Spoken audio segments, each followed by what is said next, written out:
Pro EQ, which I love that EQ. And I used the same EQ on all the channels. Well, I did the same thing here, just to kind of, again, compare apples to apples. And I'm using pretty much the Universal Audio Cambridge EQ.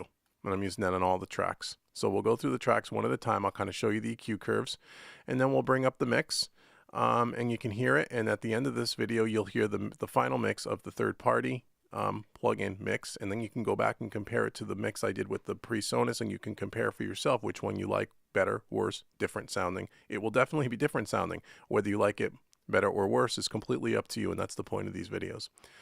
And one last thing here, down here on the end, just like in the other video, I have 3 different reverbs and a delay. Okay, the office that I call it, it's actually a small room.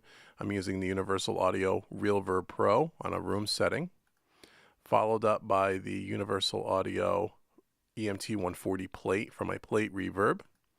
And then lastly, the hall reverb is by Universal Audio called Dreamverb. Okay.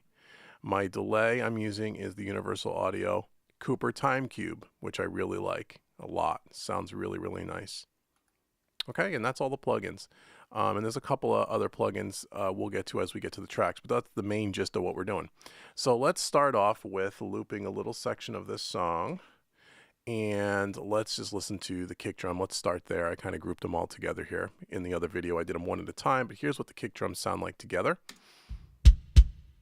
Again, we have a kick in, kick out, kick sub. Let me put this down here. So on the kick, oops. Maybe I want to group these just to make it consistent here.